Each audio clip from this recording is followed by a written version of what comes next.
पुर से है लोहा कारोबारियों पर आईटी का एक्शन। जी हां, 2 से 3 कारोबारियों के ठिकाने पर छापेमार कार्रवाई हुई है और छत्तीसगढ़ में 25 से ज्यादा जगहों पर छापे पड़े हैं।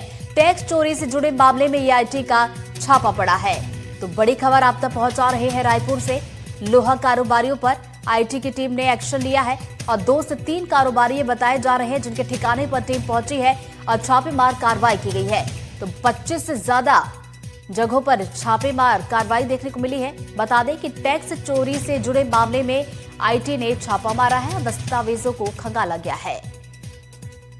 तो एक बड़ा एक्शन आईटी की तरफ से आज रायपुर में देखने को मिला है। लोहा कारोबारी बताए जा रहे हैं, जहां पर टीम पहुंची उनके अलग अलग ठिकानों पर, और 2 से 3 कारोबारी बताए जा रहे हैं जिनके ठिकाने पर टीम पहुंची है आईटी की, और उसके बाद छापेमार कार्रवाई यहां पर की गई। दस्तावेजों को खंगाला जा रहा है।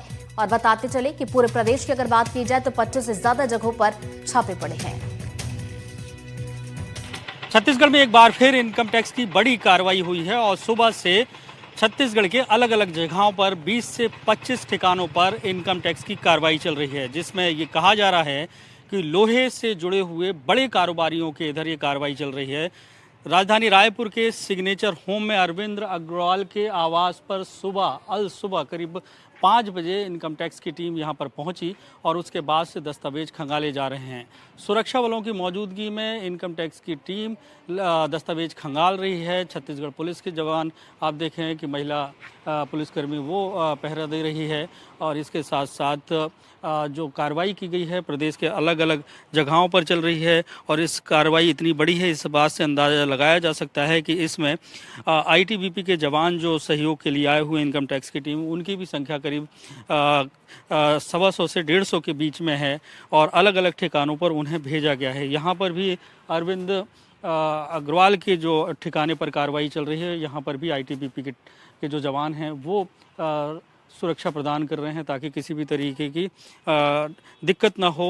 जो इनकम टैक्स के अधिकारी आए हुए हैं जो जांच कर रहे हैं, तो इससे समझिए कि जब इतनी बड़ी रेड की गई है तो बड़े पुख्ता इनपुट इनकम टैक्स की टीम को मिले होंगे कि किस तरीके से टैक्स की और कितने करोड़ की, कितनी बड़ी टैक्स की चोरी होगी इनकम टैक्स की। क्योंकि इनकम टैक्स विभाग का दायरा ये है कि चाहे कंपनी हो चाहे व्यक्ति हो, उसके इनकम के जानकारी रखना और इनकम टैक्स प्रॉपर तरीके से भरवाना, अगर कोई चोरी करता है उस पर कार्रवाई करना।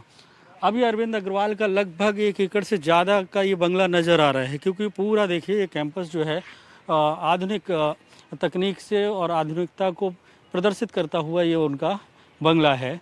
और इसकी कीमत भी करीब बता रहे हैं कि 30 से 40 करोड़ हो सकती है और करोड़ों रुपए की उनकी गाड़ियां उनके परिवार की हैं।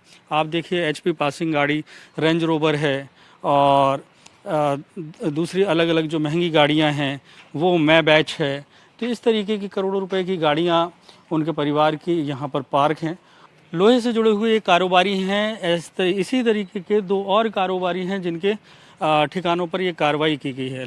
जैसा कि इनकम टैक्स अक्सर जो कार्रवाई करती है वो कोई भी सूचना किसी को भी नहीं देती है, वो टॉप सीक्रेट सूचना होती है। एक दिन पहले से अगर जो टीम निकलती है वो रात भर ट्रैवल करती है। ये भी टीम रात भर ट्रैवल की।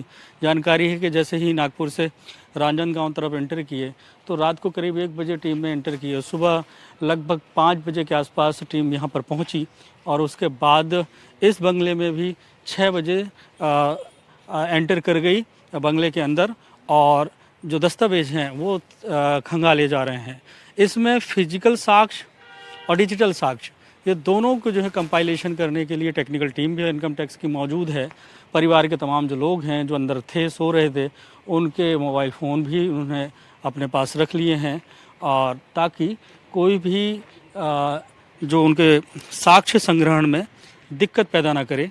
तो ये कार्रवाई चल रही है और उम्मीद यही है, जिस तरीके की खबरें हैं, कि इनकम टैक्स को बड़ी टैक्स चोरी का खुलासा यहाँ से हो सकता है, क्योंकि प्रदेश में 25 से 30 जगहों पर जो छापेमारी है उसमें जो साक्ष्य मिलेंगे उसको स्क्रूटनाइज करने के बाद जो इनकम टैक्स की टीम ये बता सकती है कि छत्तीसगढ़ में कोयले से जुड़े हुए कारोबारियों ने करोड़ों रुपए की टैक्स चोरी की है या नहीं। इसके लिए थोड़ा सा इंतजार करना होगा।